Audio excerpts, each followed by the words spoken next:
Welcome to Path to Facts, where mysteries are solved and wonders are revealed. Today we'll delve into a world that's right under our noses, yet still full of surprises. 1. Blood Eagle. The blood eagle is a legendary method of execution mentioned in Nordic sagas, particularly those associated with Viking culture. According to the accounts, the method was both gruesome and elaborate. It involved cutting the victim's ribs at the spine, opening the back, and then pulling the lungs out through the wounds to create the appearance of a pair of wings. This was supposedly done while the victim was still alive. The historical accuracy of these accounts is widely debated among scholars, with some considering it a mythologized version of torture or execution. If it did exist, it was likely reserved for the most heinous offenders or enemies, perhaps as a method of demonstrating both power and contempt.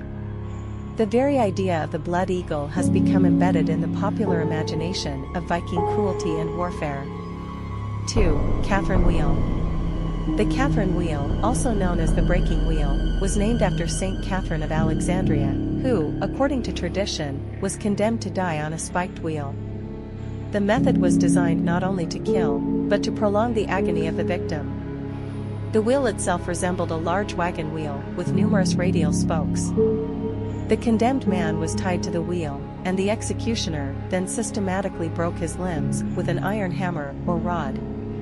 After this brutal breaking of bones, the mutilated body, sometimes still alive, was displayed on the wheel, which was mounted on a pole in a public place. This served as a grim warning to others, and was a common sight in many medieval European cities. The Catherine wheel symbolized not only death, but the total destruction of an individual, both physically and socially. 3. The Heretics Fork. Originating from the time of the Spanish Inquisition, the Heretics Fork was a device designed to inflict both physical pain and public humiliation. The device itself was simple yet insidious, a metal rod with two-pronged forks at each end. One end was placed under the victim's chin, the other against the breastbone, and the bar was secured in place with a strap around the neck. This forced the victim to hold his head erect, preventing him from speaking or moving his head. The sharp points of the forks would dig into the skin, causing considerable discomfort, and any attempt to lower the head would result in deeper penetration.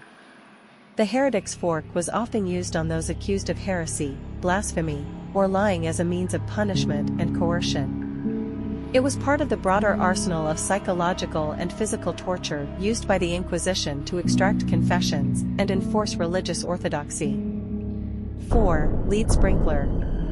The lead sprinkler was a horrific torture device used primarily during the Middle Ages. It resembled a metal ball with holes attached to a handle similar to a watering can.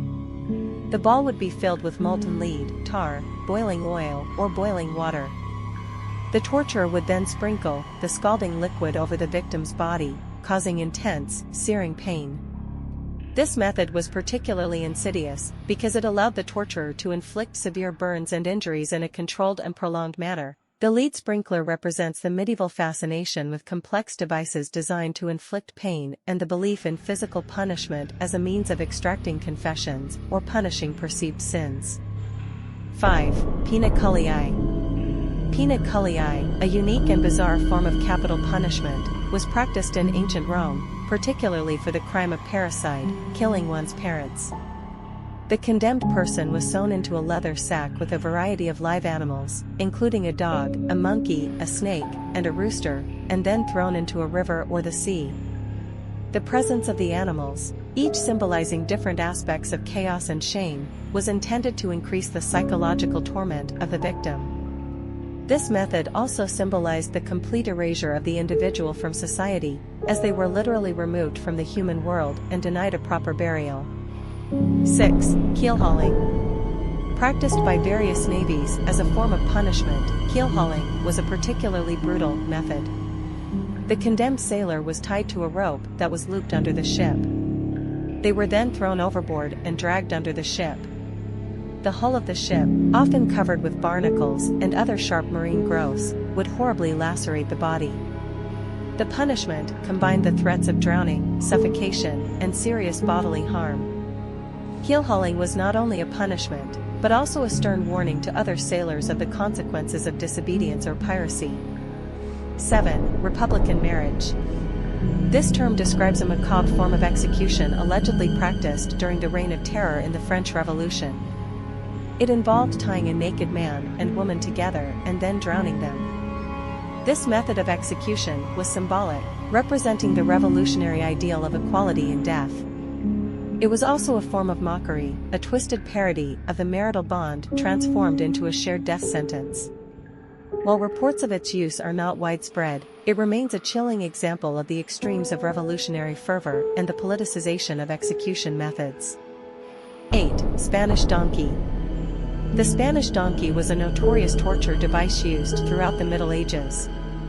It consisted of a sharp-angled wooden board on which the victim would sit astride. Weights were then attached to the victim's feet, gradually increasing the pressure of the sharp edge on the body. The device was designed to slowly and painfully slice through the victim's body while keeping them conscious for as long as possible. The Spanish donkey illustrates the medieval fascination with mechanical devices designed to inflict maximum pain and suffering. 9. Flaying. The act of flaying, or skinning a person alive, was a method of torture and execution used in various cultures throughout history. This gruesome process involved the removal of skin from the body, often while the victim was still alive. Flaying was not only a method of execution, but also a means of instilling fear, as the skins of victims were sometimes displayed as a warning to others. Cultures such as the Assyrians and the Aztecs were notorious for their use of flaying, both as punishment and as a religious sacrifice. 10. Strappado. Also known as reverse hanging or corda, strappado was a common form of torture in medieval Europe.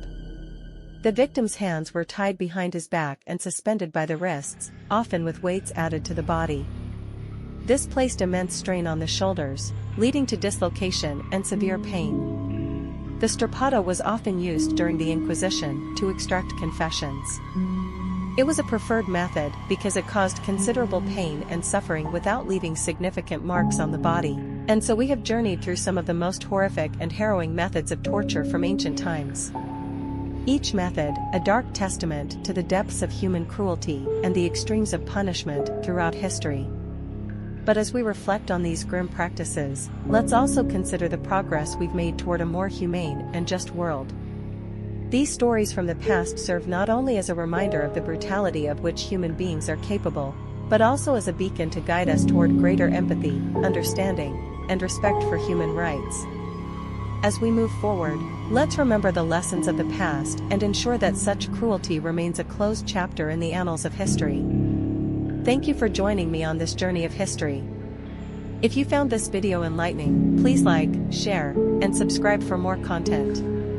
Together, let's continue to learn and appreciate the complex tapestry of human history. Until next time, stay curious and continue to explore the pages of the past.